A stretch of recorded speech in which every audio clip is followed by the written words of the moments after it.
Welcome back to the Real News Network. I'm Paul Jay. We're in Beirut, and we're continuing our interview with Fawwaz Traboulsi. He's an associate professor of political science and history at Lebanese American University in Beirut, and author of A History of Modern Lebanon. Thank you. Thank you. So, jump ahead. 2000, the Israelis withdraw. Why? Well, two reasons. First, they had lost heavily. I mean, that's one thing which should be emphasized. Hezbollah, which by the beginning of the 90s had become the sole resistance organization, is very well trained and very well armed with great financial resources. Whereas the left simply stops or is forbidden to carry on operations by... Where do these financial resources come from? Mainly from Iran, but also from Shiite communities all over the place. And behind Hezbollah is the political and security and military power of Syria. So Hezbollah is adopted by the Syrian government as the only resistance movement. Of course, the Syrians have an obvious stake in it. The idea that you put military pressure on the Israelis through southern Lebanon with the hope of liberating southern Lebanon and the Golan Heights. So there's a lot of successful operations. There's a lot of shaking of the surrogate army, the army of South Lebanon. This is the army that essentially is a right-wing army allied with the Israelis. Yep. Mixed though, Christian and Shiites, but and Druze, one should say. The majority of the officers are Christian, but the army itself is mixed. Anyway, this army is weakened, and the Israelis are being hardly hit by the fighters of Hezbollah. This is on the military level. Now, at the military level, is Hezbollah doing anything that actually reaches Israel, or the fighting is all in Lebanon? No, the fighting is on Lebanese territory. Contrary to what Hezbollah didn't do anything related to civilians. Fighting is on Lebanese territory and against military targets. This is the 2000. President Clinton invites President Assad to meet him in Switzerland. Remind some of our younger viewers, President Assad is the president of Syria. American President Clinton meets him in Geneva. The idea is to propose a withdrawal from the Golan. President Assad goes in the hope that the Israeli establishment has accepted a full withdrawal. We're under Prime Minister Barak to discover that it is not a proposal for a full withdrawal from the Golan Heights. So Golan Heights is Syrian territory that's been occupied by Israel. 1967. And so the attempt to peacefully negotiate collapses, hence the Israeli decision to free themselves of Syrian pressure through Lebanon. So they say, better withdraw from Lebanon than have to lose both Lebanon and the Golan Heights. That's the choice. But that choice could never have happened was it not for a very high level of casualties in the Israeli army and the near collapse of the surrogate army. And in fact, once the Israeli army withdraws from South Lebanon, the militia, the South Lebanese army militia, simply collapses, which is a great victory for the Lebanese people, not only for all the resistance, all those who resisted, and also for Hezbollah. Now, there must be a lot of money being made in the midst of all of this, starting with whoever's selling the arms to all sides.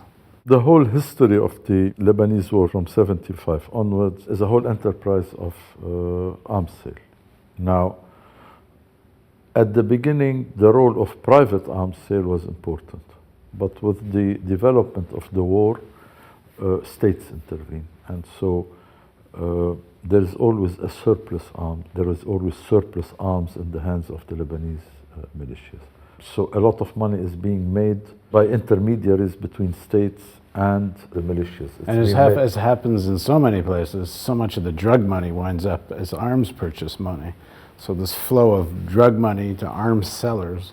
This is not exactly the scheme in Lebanon. Actually, the Lebanese were quite favored by a number of states. I mean, dozens of states simply not sold, sent arms to Lebanon. Of course, those states are buying the arms from somebody. No, I mean, some of them are stocks. I mean, during the early time of the war, you had oil money, oligarchies financing arms sales by the Lebanese forces, by the phalanges, definitely. But you had Soviet arms to the left, to the Palestinians. You had Syrian arms. You had later Iranian arms coming through Syria. So once you're talking about big artillery and things like that, you're no more talking about individual intermediaries. So you're talking about state to militia. Of course, there is the transport, there are the middlemen, what have you. So the Lebanese, of course, it's a huge story, the story of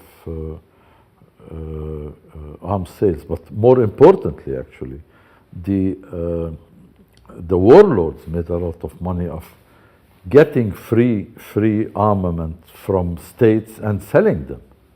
Now we know that, especially you're talking about heavy artillery, you're talking about half-tracks, you're talking about missiles, you're talking about sophisticated weaponry. All those actually were not handed over to the Syrian. Most of them were sold to other places. So we know that the Lebanese forces and the Socialist Party of Walid Jumblat sold a lot of their heavy armament to Yugoslav protagonists, for example.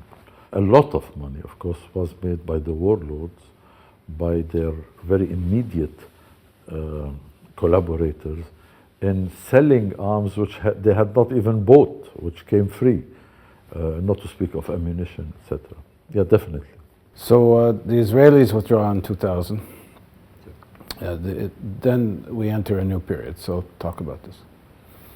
Well, And in terms of Hezbollah's now influence and position in the country, they're seen as the victors, the only force that could push the Israelis out. To what extent does Hezbollah take up any actions against Israel after the withdrawal? in terms of the Israeli occupation, you had three things. You had first a chunk of Lebanese territory, which is called the Shab'a Farms, from which the Israelis did not withdraw. You have Lebanese prisoners in jail, and you have the millions of bombs and shrapnels and mines left on Lebanese territory. So the Israeli establishment refused to withdraw from Shab'a Farms on the assumptions that since they hold one part of Lebanese territory, they could say, we will negotiate. Israel would withdraw from Shab'a Farms, the Syrian army should withdraw from Lebanon, and you had UN resolutions to that effect. So that was one obvious reason. The other was an ambiguity about Shab'a Farms themselves. Shab'a Farms were Lebanese, but after the first Arab-Israeli war, 1948, the owners were still Lebanese, but sovereignty, if you want, the small police posts in it were Syrian. When Israel occupied the Golan Heights in 1967, and the Shab'a Farms are an extension of the Golan Heights, the Lebanese government thought that they don't want to claim the Lebanese territories occupied by Israel under the philosophy that they don't want to come under the UN resolution 242, which is the exchange of land for peace.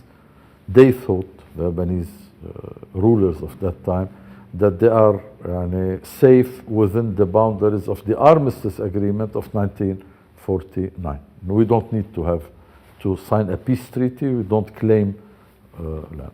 Now, after the year 2000, the Syrians claim that this is Lebanese territory. One way of saying that resistance is continuing. Anyway, so there was this, Hezbollah made a number of operations against the occupied 25 square miles. But that was not serious resistance. The other thing was this idea that they developed, and and performed well, which is we kidnap Israeli soldiers and negotiate Israeli soldiers in return for our prisoners. We had hundreds of prisoners. It worked once when the Israelis accepted. The second time that it was done, and that's in the year 2006, the Israelis, rather than do the classical four-day strikes against Lebanon, now launch an overall war. And that's how we entered into the July 2006 war. Okay, so let's pick up on that in the next segment of our interview. Please join us on the Real News Network.